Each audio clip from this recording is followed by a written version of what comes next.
사실 좀 맨밥과 같은 소설이었습니다. 예상대로 전쟁은 참혹했고,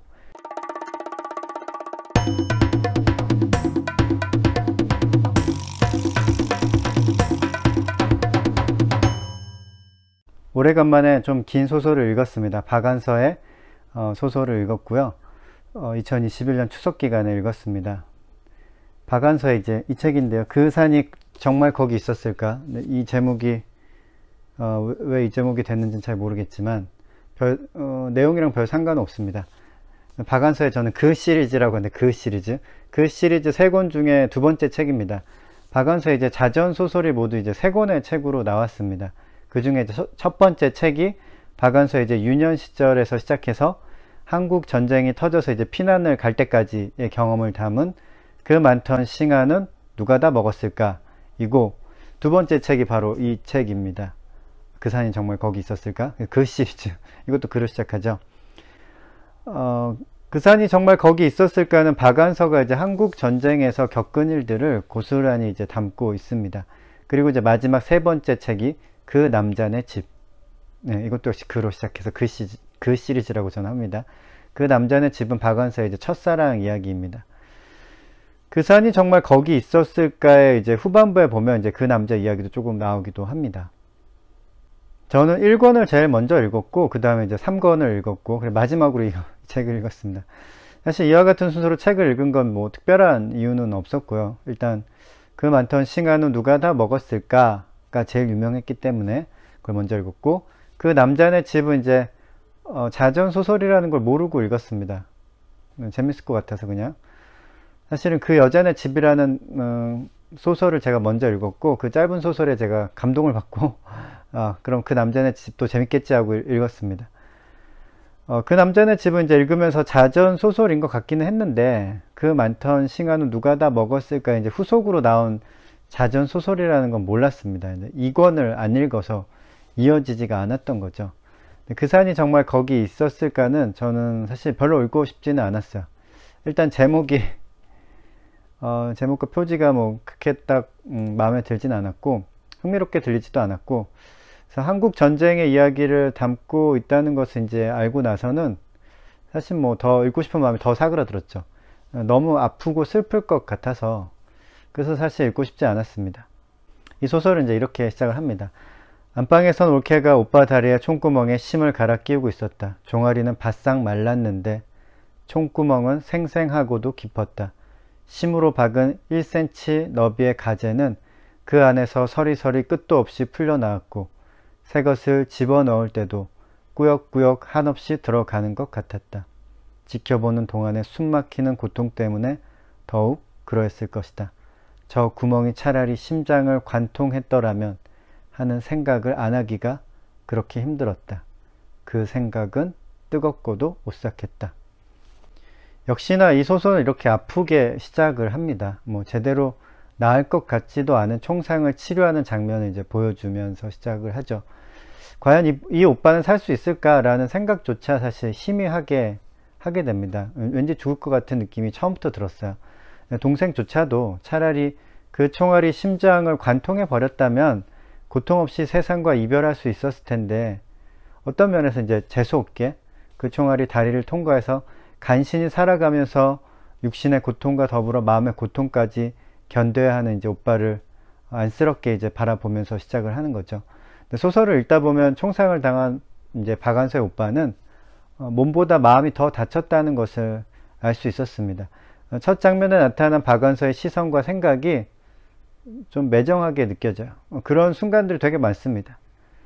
박안서 작가를 싫어하시는 분들이 아마 좀 그런 면 때문에 싫어하시는 것이 아닌가라는 생각이 들고요. 여기서 보면 이제 마치 오빠가 곧 죽을 거라는 것을 이미 알고 있는 사람처럼, 그리고 죽을 거면 빨리 죽었으면 좋겠다는 마음이 이제 좀 표가 나게, 그런 식으로 좀 서술하고 있습니다.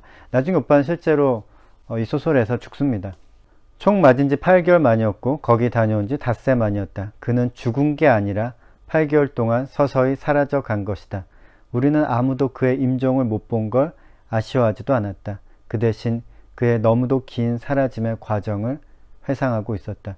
우리는 새삼스럽게 슬퍼할 것도 고글할 것도 없이 가만히 앉아 있었다. 우린 미리 상갓집에 잘 어울리는 표정을 짓고 있었기 때문에 아무것도 할 것이 없었다. 그 산이 정말 거기 있었을까는 한국 전쟁의 경험을 이제 담고 있지만 누군가 죽는 장면이 이제 적나라하게 뭐 나오진 않습니다. 수많은 전투가 벌어졌겠지만 박완서가 뭐 군인이 아닌 이상 아무리 전쟁 중이라고 해도 뭐 죽고 죽이는 장면을 눈으로 직접 보기는 어려웠을 겁니다. 그래서 그런지 이 오빠의 죽음은 이 소설에서 매우 독특한 장면 중에 하나였습니다. 모두가 죽음을 예측하고 있었고, 그래서 이제 그 사람이 이제 8개월 동안 사라져가는 것을 옆에서 지켜보고 있었던 거죠, 사람들이. 근데 전쟁이라는 것이 좀 그런 것 같습니다. 전쟁이 일어나면 이제 어떤 일이 발생할지 사람들이 알고 있죠. 예측했던 그런 끔찍한 일들이 일어나게 됩니다. 하지만 그 모든 슬프고 아픈 일들로 인해서 사람들은 놀랄 것도 없습니다. 왜냐하면 전쟁이 터진 순간 그 모든 것들은 사실 이미 일어난 일이 되는 거죠.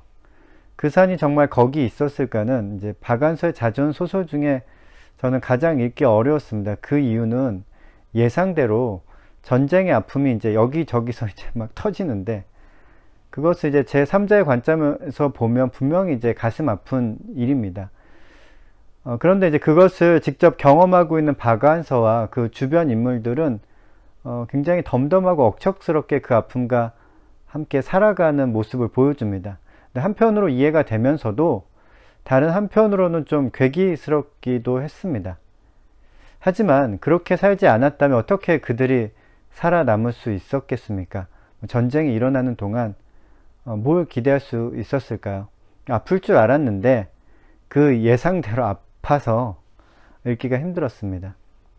자전소설이어서 그런지 이제 특별한 기적이 일어나지도 않고 감동을 주는 사건도 별로 없었어요. 그래서 한국 전쟁 당시에 정말 이렇게 아프고 슬프고 구질구질하고 구차하고 치사하고 부끄럽고 힘들었을 것 같은데 정말 딱 그렇게 써 있습니다. 그래서 이제 소설을 읽는 내내 스스로에게 저는 물어봤어요.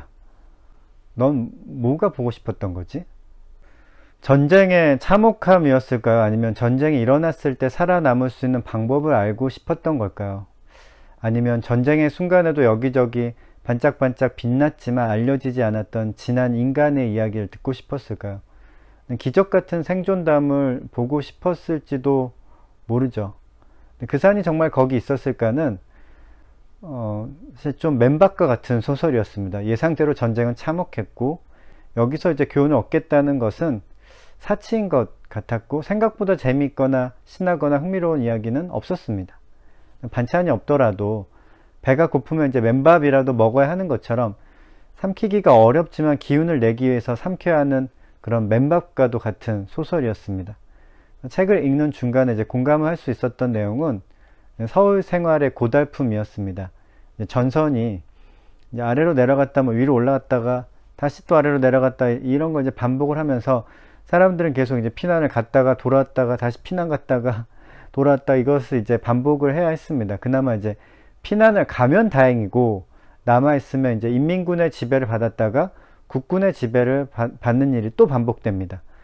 그들에게 협조를 할 수도 없고 안 할 수도 없는 상황이 또 벌어지는 거죠. 박완서는 자방 고등어 뒤집히듯 세상이 하루아침에 바뀐다고 이제 소설에서 표현하고 있습니다. 뜨거운 변화죠. 그 변화에 적응하기도 무서운 것이 또 언제 뒤집힐지도 모르기 때문입니다.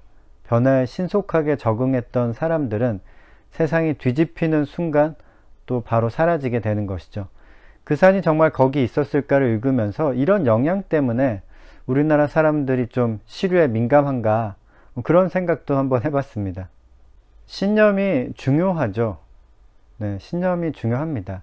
아무도 기회주의자를 칭찬하지는 않습니다. 세상이 기회주의자의 소나기에 넘어갈 때가 많지만 기회주의자조차도 기회주의자를 높이 평가하지는 않을 것입니다.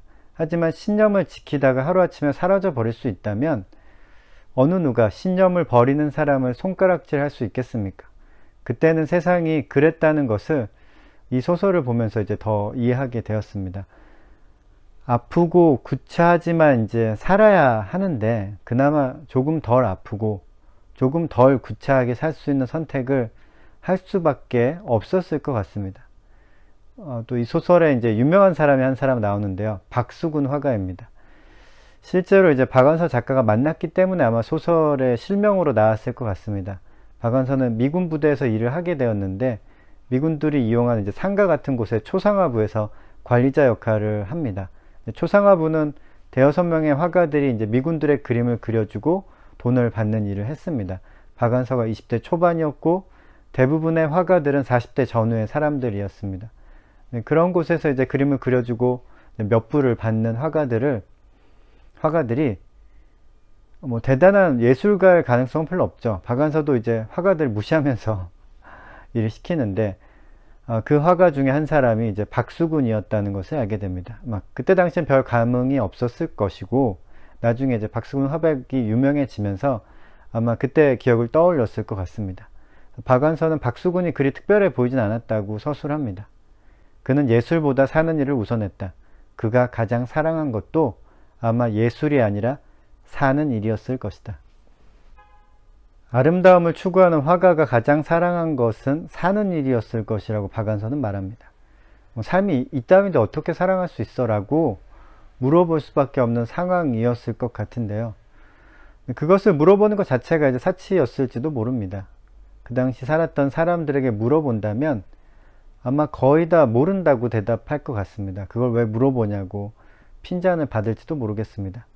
박완서가 우는 장면이 이제 이 책의 마지막 장에 나옵니다. 격렬하고 난폭한 통곡이 온몸을 뒤흔들었다. 찌꺼기도 안 남게 다 울어버리기까지는 온종일 걸렸다. 엄마에게나 나에게나 온몸을 내던진 울음은 앞으로 부드럽게 살기 위해 꼭 필요한 통과 의례, 자신에게 가하는 무드질 같은 게 아니었을까? 그러나 엄마하고 나하고 만날 수만 있었다면 둘 다 울지 않았을 것이다. 따로따로니까, 서로 안 보니까 울 수 있는 울음이었다.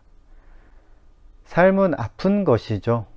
네, 하지만 아픔을 느끼는 것도 생명이 있기 때문입니다. 너무 아픈 삶을 사랑할 수 있을까요? 그런데 사랑에는 이유가 없다면서요. 그렇다면 이유가 없이 삶을 사랑해야 진짜 사랑인지도 모르겠습니다. 맨밥 소설 박완서의 그 산이 정말 거기 있었을까? 였습니다.